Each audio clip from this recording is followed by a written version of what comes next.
Más que un carpintero. Capítulo 11. Él cambió mi vida. Jesucristo vive.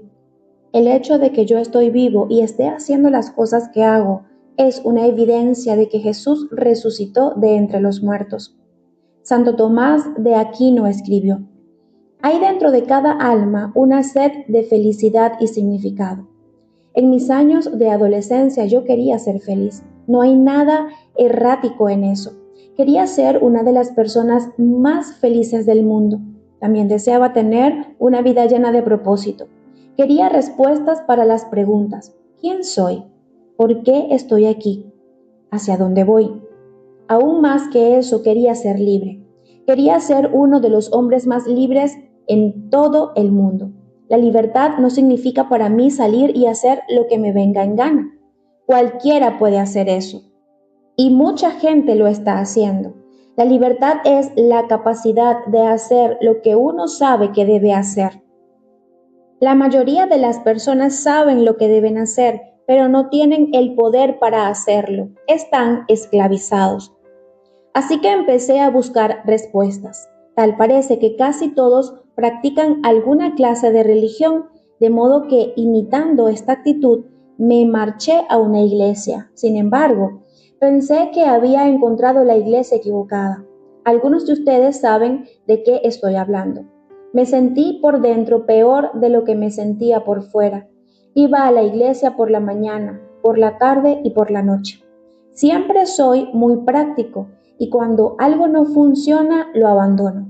Así que abandoné la religión. Lo único que gané de la religión fue que una vez deposité en la ofrenda 25 centavos y tomé 35 de vueltas para un batido de leche. Eso es más o menos lo que muchas personas logran de la religión. Comencé a preguntar si el prestigio sería la respuesta. Ser un líder, aceptar alguna causa, entregarme a ella y ser conocido, pudiera darme la felicidad que buscaba. En la primera universidad a la que asistí, los líderes estudiantiles controlaban el dinero y disponían de él. Así que me eligieron como candidato para presidente del primer año y fui elegido. Fue fantástico ser bien conocido por todos en la universidad. Todos me decían: hola, Joss. Tomaba decisiones, gastaba el dinero de la universidad y el dinero de los estudiantes para conseguir los conferenciantes que yo quería. Eso fue grandioso, pero el entusiasmo se esfumó, como todo lo que había probado anteriormente. Me levantaba el lunes por la mañana, casi siempre con dolor de cabeza como consecuencia de las actividades de la noche anterior, y mi actitud era: bueno, aquí vienen otros 5 días. Yo solo existía de lunes a viernes.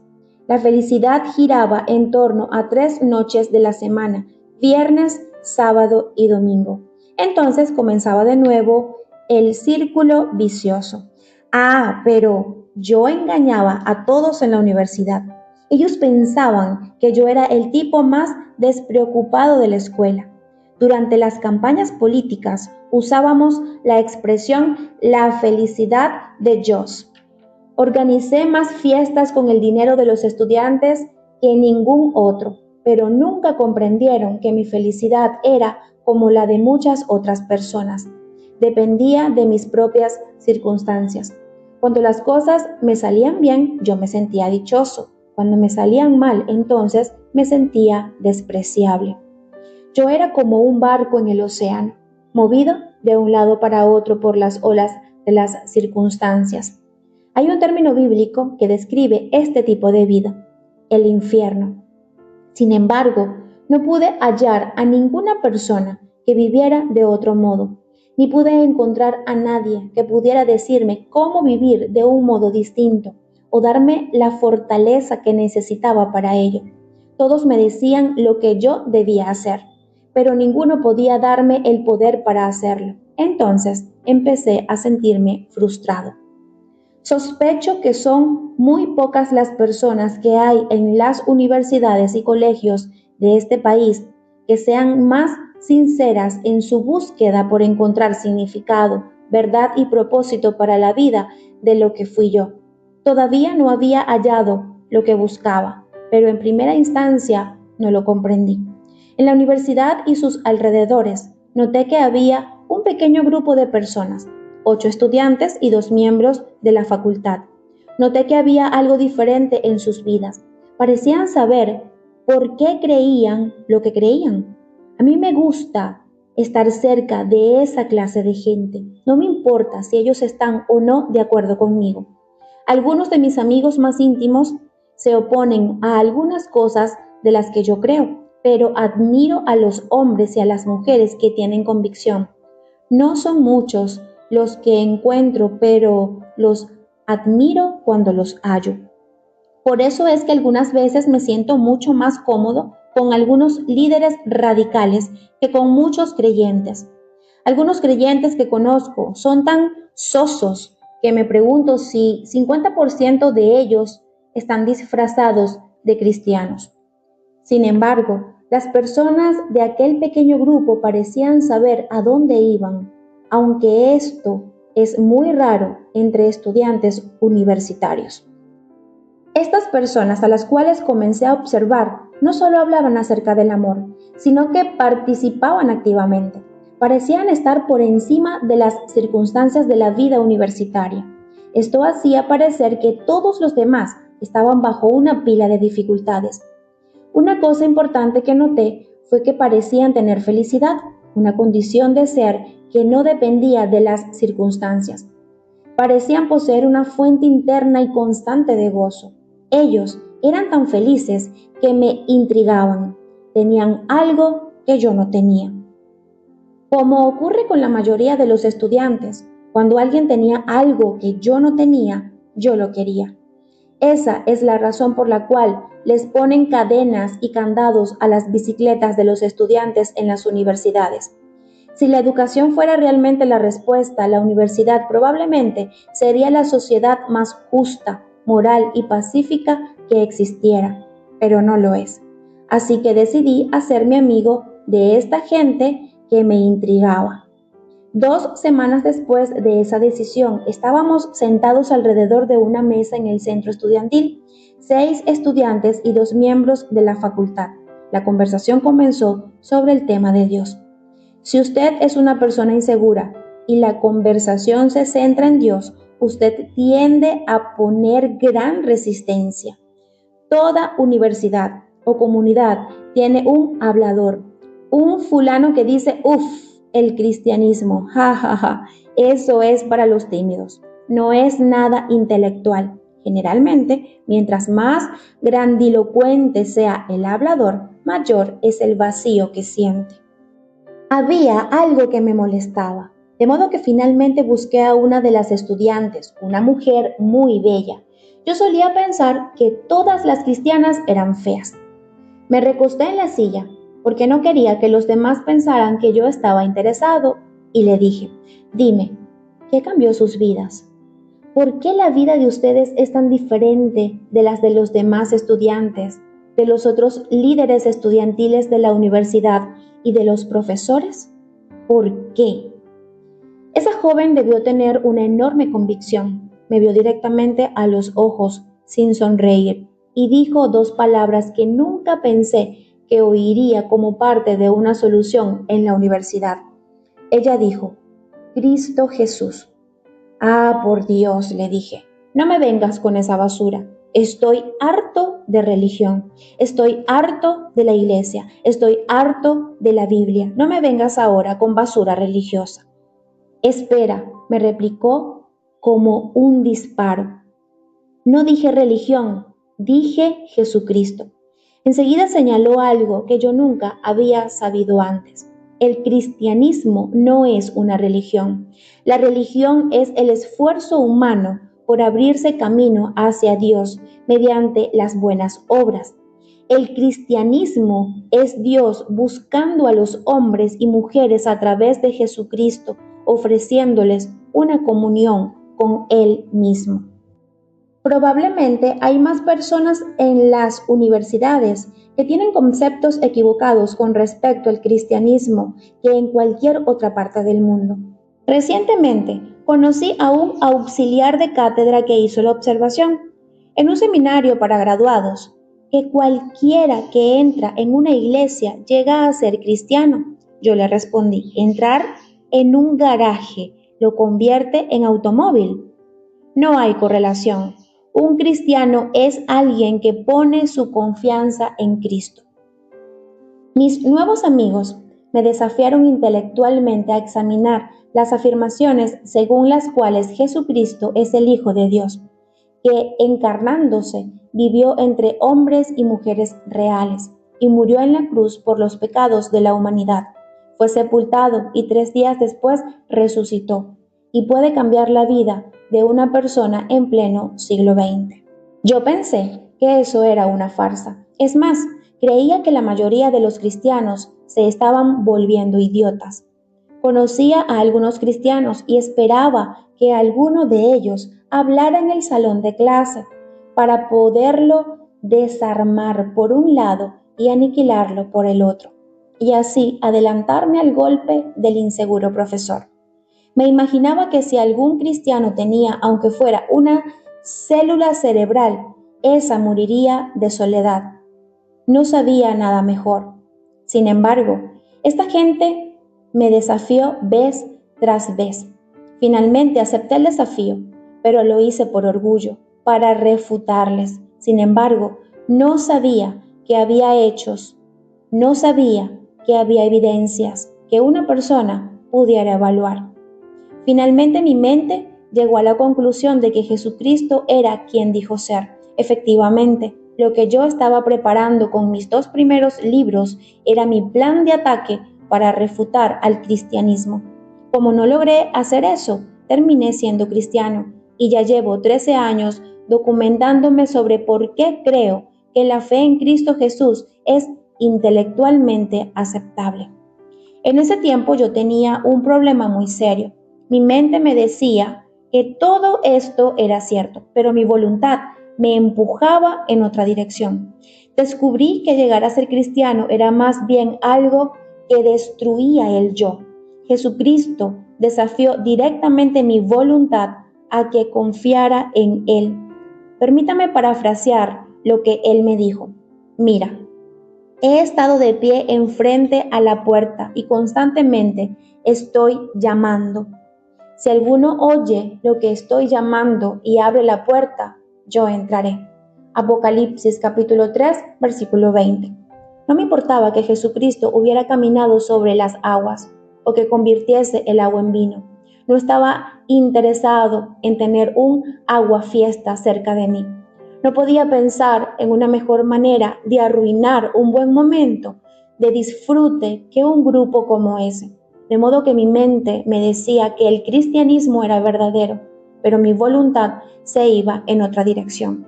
Cada vez que me acercaba a aquellos entusiastas cristianos, el conflicto comenzaba. Si usted, estimado lector, ha estado con personas que son felices mientras usted se siente desgraciado, entenderá cómo pueden fastidiarlo. Ellos se sentían tan felices y yo tan desdichado que literalmente me levanté y abandoné el centro de estudiantes. Llegué al extremo en que me acostaba a las 10 de la noche y no lograba conciliar el sueño, sino hasta las 4 de la mañana. Yo sabía que tenía que sacar eso de mi mente para no volverme loco. Yo siempre tenía mi mente abierta, pero no tan abierta como para que se me saliera del cerebro. Como estaba con la mente predispuesta, el 19 de diciembre de 1959, a las 8:30 de la noche, durante mi segundo año en la universidad, llegué a ser cristiano, convirtiéndome a Jesucristo. Alguien me preguntó, ¿y cómo lo sabes? Entonces respondí, mira, yo estaba allí, mi vida ha cambiado.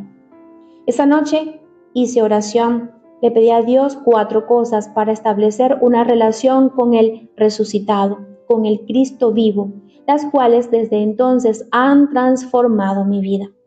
Primero dije, Señor Jesús, te doy gracias porque moriste en la cruz por mí. En segundo lugar le dije, te confieso todas las cosas que hay en mi vida que no te agradan y te pido que me perdones y purifiques. La Biblia dice, si vuestros pecados fueren como la grana, como la nieve serán emblanquecidos. Isaías capítulo 1, versículo 18. En tercer lugar, le dije, ahora mismo, de acuerdo a la mejor manera que lo he entendido, te abro la puerta de mi corazón y de mi vida, y creo en ti como mi Salvador y Señor. Toma el control de mi vida. Cámbiame desde adentro. Hazme ser la clase de persona que era tu intención cuando me creaste. Y lo último que dije en mi oración fue, gracias porque has entrado en mi vida por medio de la fe. Esa era una fe no basada en la ignorancia, sino en las evidencias y en los hechos de la historia y la palabra de Dios. Estoy seguro de que usted ha oído a varias personas religiosas que hablan acerca del rayo de luz durante su conversión. Bueno, a mí, después de orar, no me ocurrió nada, nada en absoluto, y todavía no me han brotado alas. En realidad, luego de hacer esa decisión, me sentí peor. Literalmente sentí que iba a vomitar. Me sentí terriblemente abatido. Oh, no, ¿dónde te has metido ahora?, me preguntaba. Realmente sentí como que iba a perder la razón y estoy seguro de que algunas personas piensan que lo hice. Puedo decirle una cosa. En un periodo de 6 meses a 1 año y medio descubrí que no había perdido la razón. Mi vida había sido transformada. Me hallaba en un debate con el jefe del departamento de historia en una universidad del Medio Oeste norteamericano y le dije que mi vida había sido cambiada. Y me interrumpió diciéndome, McDowell, ¿estás tratando de decirme que Dios realmente cambió tu vida en pleno siglo XX? ¿Cuáles áreas de tu vida? Luego de explicarle por espacio de 45 minutos, me dijo, está bien, es suficiente. Una de las áreas de las que le hablé fue acerca de mi ansiedad. Siempre tenía que estar ocupado, siempre tenía que estar en la casa de mi novia o en algún otro lugar participando de una sesión de planificación. Caminaba por toda la universidad y mi mente era como un torbellino de conflictos que rebotaba contra las paredes. Me sentaba, trataba de estudiar o meditar y no podía. Sin embargo, unos pocos meses después que hice la decisión de recibir a Cristo, cierta paz mental se desarrolló. No se me malentienda, no estoy hablando de ausencia de conflictos. Lo que encontré en esta relación con Jesús no fue tanto la ausencia de conflictos, sino la capacidad para enfrentarlos. No cambiaría eso por nada de este mundo. Otra de las áreas que empezó a cambiar fue mi mal carácter. Solía perder los estribos por el solo hecho de que alguno me mirara mal. Todavía tengo las cicatrices de una riña en la cual casi maté a un hombre durante mi primer año en la universidad. Mi mal genio era una parte tan vital de mí que yo no trataba conscientemente de cambiarlo. Llegué al extremo de perder mi compostura, solo para descubrir que ya no había enojo en mí. Solo una vez en 14 años perdí los estribos y esta vez lo compensé con unos 6 años de dominio propio. Hay otra área de la cual no me siento orgulloso, sin embargo, lo menciono, por la sencilla razón de que muchas personas necesitan ese cambio en sus vidas y yo hallé la fuente de cambio, una comunión viva con el Cristo resucitado y viviente. Esa área es el odio. Yo sentía mucho odio. No era algo que se manifestaba externamente, pero había una forma de fastidio interno en mi vida. Me sentía disgustado con la gente, con las cosas, con los asuntos. Como muchas otras personas, me sentía inseguro. Cada vez que conocía a alguien que fuera diferente de mí, esa persona se convertía en una amenaza para mí. Además, había un hombre a quien yo odiaba más que a cualquier otra persona en el mundo, mi padre. Odiaba su terquedad. Para mí, él era el alcohólico del pueblo. Si usted es de una población pequeña y uno de sus padres es alcohólico, sabe de qué le estoy hablando. Todos conocen la vida de los demás. Mis amigos llegaban a la escuela y hacían chistes diciendo que mi padre se hallaba en el centro del pueblo. Ellos no pensaban que eso me disgustaba y yo me comportaba como otras personas. Me reía por fuera, pero permítame decirle que lloraba por dentro. Yo salía al establo y veía a mi madre golpeada tan salvajemente que no podía levantarse, tirada en el estiércol detrás de las vacas. Cuando los amigos llegaban a visitarnos, yo sacaba a mi padre, lo ataba en el establo y estacionaba el carro cerca del granero. Les decíamos a los amigos que él había tenido que ir a alguna parte. No creo que alguien hubiera podido odiar más a cualquiera de lo que yo odié a mi padre. Después que tomé la decisión de recibir a Cristo, tal vez como 5 meses después, el amor de Dios por medio de Cristo entró en mi vida. Y fue tan poderoso que sacó de allí el odio. Fui entonces capaz de mirar directamente a mi padre y decirle: papá, te amo.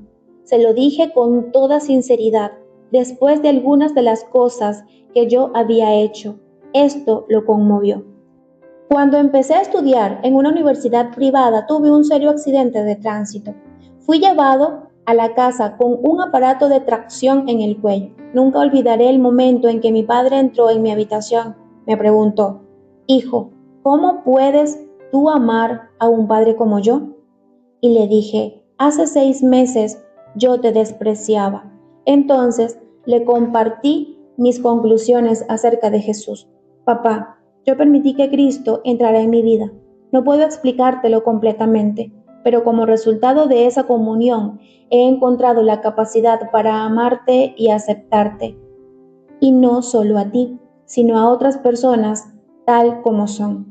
Unos 45 minutos después se produjo una de las más grandes emociones de mi vida. Una persona de mi propia familia, mi padre, que me conocía tan bien que yo no podía aparentar nada delante de él, me decía: hijo, si Dios puede hacer en mi vida lo que he visto que ha hecho en la tuya, entonces quiero darle la oportunidad. Allí mismo mi padre hizo oración junto conmigo y creyó en Cristo. Generalmente los cambios ocurren a medida que pasan los días, semanas, meses y hasta años. Mi vida fue transformada en un tiempo de 6 meses a 1 año y medio. La vida de mi padre fue cambiada ahí, ante mis propios ojos. Eso fue como si alguien hubiera bajado y hubiera encendido la luz. Nunca antes ni después he visto un cambio tan rápido. Después de eso, mi padre probó whisky solamente una vez. Solo se lo acercó a los labios y eso fue todo. He llegado a una conclusión. Una relación personal con Jesucristo cambia las vidas. Usted puede reírse del cristianismo, puede burlarse de él y ridiculizarlo. Sin embargo, la fe cristiana es eficaz, transforma las vidas.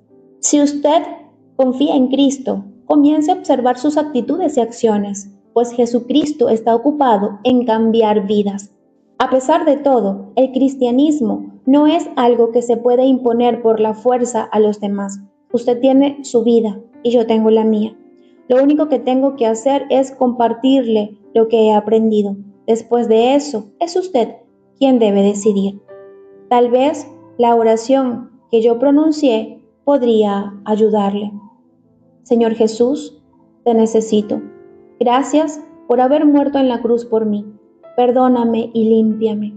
En este mismo instante confío en ti como Salvador y Señor. Hazme la clase de persona que tú quieres que yo sea. En el nombre de Cristo. Amén.